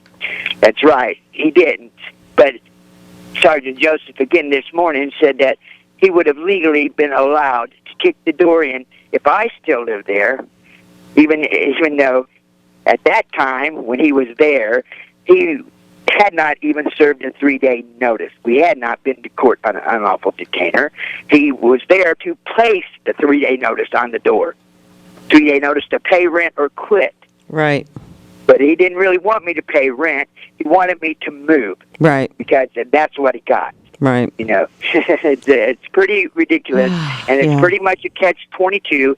And as far as I'm concerned, this entire county is corrupt, and it's going to have to start at President Obama and go back down the line. Right. Because 1 week after Officer Adams pepper sprayed me and arrested me in my own home for calling 911 when I didn't, Supervisor Robert Brown came to my home and said that he was bribed by Rebecca Whitmire to arrest me again and put me in jail. I spent 14 days in jail and $2,000 when I got out get out. $1,500 to get out and $400 to pay to get my service dogs back from Dr. Sally. Oh my! And I mean, I'm not totally bankrupt yet. But there wasn't, and I'm running around today holding my pants up with my hand because they came at such a time I wasn't finished getting dressed. Oh my goodness! I mean, they were going to come at 6 in the morning, and I hired people, I paid people, I went and found people holding signs and said, "Come on, I will pay you and I will feed you to help me get the precious, irreplaceable things put in storage," which I did do. Oh, thank Pictures God of for my that. mother that are not replaceable. But I still would like to have my bed and my dining room table and my printer and my, the rest of the things that got left because Mr. Egger somehow managed to sneak in an eviction notice that I had 2 business days to deal with. And I've contacted every person on this earth, and I can have a sheriff tell me that you can't file that here, even though the paper says file it here. That I had to go make copies myself because they wouldn't even copy it and say, well, I'm filing it here anyway. And then I go to Lakeport Courthouse, and they said, no, you have to file that in Clear Lake. Then I go to Clear Lake Courthouse, and Clear Lake says, oh, you can't file it here. Right. It's the wrong form. But we don't know what is the right form. Yeah, it's a big mess, and I wish there was an easy answer for you, but unfortunately it's the system, and until we get change in politics and who's running the system, we're never going to have anything change. So we just got to keep letting people know what's going on. Police Officer 1389725 is his license plate number. Just drove in the parking lot talking on the phone. It's illegal for you. It's illegal for me. That's and right. He's driving down the road talking on the phone. Somebody ought to come and give him a ticket. Well, there's a double standard. That's not going to happen. We got to go. We got another caller. Thank you. Bye. Thank you. Bye-bye. We're sorry about that. We wish there was something we could do to help you, my dear, but unfortunately it's out of our hands. Hello, you're on the air. Good morning. Good morning. Hey, even if it's raining, I'm still going up there on the mountain. Oh, good. Yeah, and the guy you was talking about, does he have hair? Which guy? That guy running for what? What is it, Secretary? Secretary of State? Yeah, he has hair. Well, because I was just thinking about Bob Marley saying, chase those crazy bald heads out of town. No, this guy, he's going to chase the crazy bald heads out, yeah. He seems like the type. Okay. Well, a lot of these candidates, too, man, they better start talking to the Indian people. Absolutely. That vote, and as Indian people, we want something, too, here in this county. Sure we do. We want to see a stop to illegal evictions and all that good stuff. And we want Bloody Island back. Absolutely. That belongs to us. Those people were killed for nothing. Absolutely. They were murdered for nothing. You got to give it back to Lake County. Thanks, Clayton. And enjoy yourself up there with the blessings of the rain. You see, that's going to be lovely up on the mountain today. Yeah, we're going to the Wellness Center after that. So. Okay, great. Thanks so much. Peace. Hello, you're on the air. Hi. I was wondering if you guys had caught any of the Board of Supervisors meeting when they were talking about the child support services being moved over to Guard Street School. Yeah. No, we missed that part because we had to get to work. So. Yeah, it's kind of a weird deal going on there where... Gee, what a shock. You know, on one hand, you know, I guess it's proper for Rob to, you know, advocate for his district, but there didn't seem to be any reason from a public service standpoint to move that operation to Kelseyville. Because one of the things I pointed out, and no one really disagreed with, was the fact that from a logistics standpoint, you couldn't find a place in the county that's really more difficult to get people to. As far as Good wait a point. minute, as far as the clients go. Yeah. Yes. Now, basically, what drove this decision, and this is $1 million plan that they've got in place here for a 15-year lease on the thing. The fact is here that the school district has got a huge white elephant on their hands. They don't have a use for the facility there, but apparently because of some funding that they've received in the past, they can't sell it.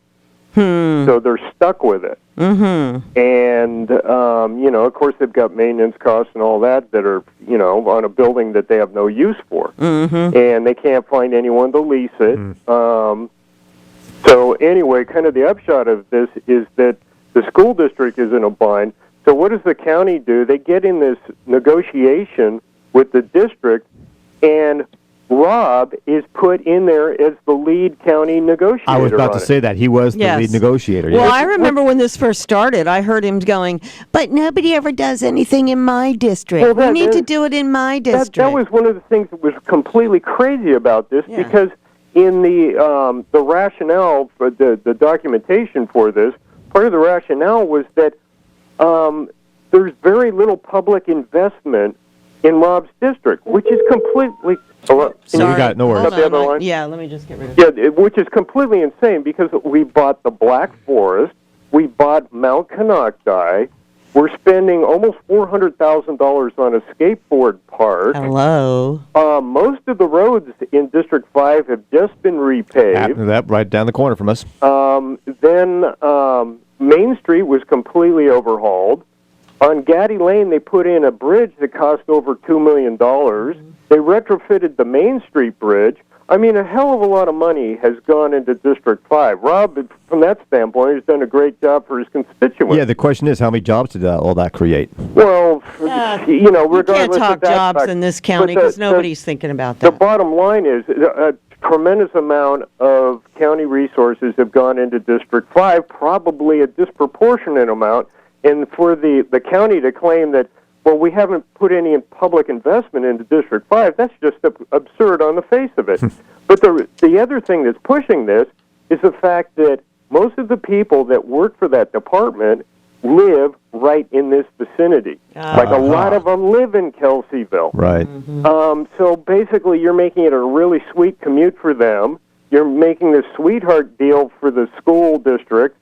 All of the people involved in the school district are longtime, if not lifetime, friends of Rob Brown's, which brings up the question of why was he put in charge of being the lead negotiator on behalf of the county when he has such an incredibly close relationship with the people he's negotiating with? Because he said so. Well, that's the thing. Phil, we're out of time. Okay. I'm sorry, but that's a question that I would love you to bring back to the table next week so we can get in more in depth, and maybe we can have some more callers weigh in on that. Sure. Thank you so much. Phil. Bye. Okay, bye. Thanks for joining us today, folks. We are going to have to come we out of call it time another already? day because we had a half-hour guest. That eats up time. We're going to just head on down the road here with down the road something again? from Emily Gimbel. It's called Be Thankful for What You Got, Baby. You know we got to be thankful, and we are thankful here on Lake County Magazine. And no matter what, we love living here. Yeah, well, not no matter what. We just love living here, good and bad. You know, everything has a challenge. And we thank you all for joining us here on Lake County Magazine. We'll see you next week. You can find us on Facebook at Lake County Magazine. And thank you for joining us. Any questions, call us at 701-6416. This is Terry Larson. And Pete, the tax guy. And we'll catch up with you next week. Peace out. TV antennas in the bag.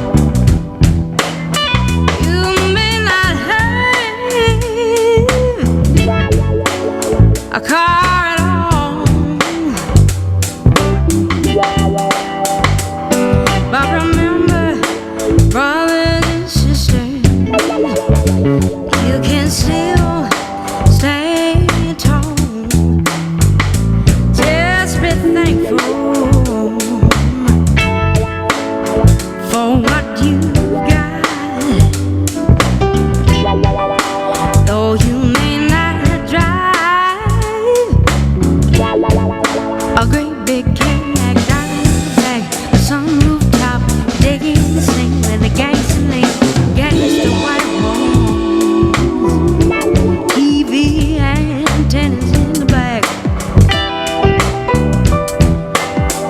You may not have a car at all.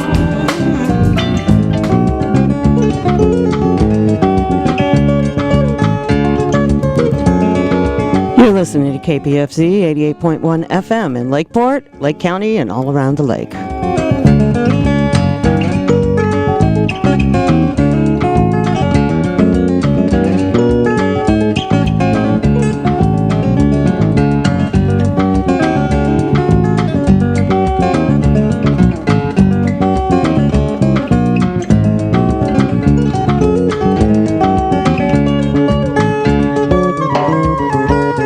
This is Folksy, and I'm Roz Larman. This is Program 4.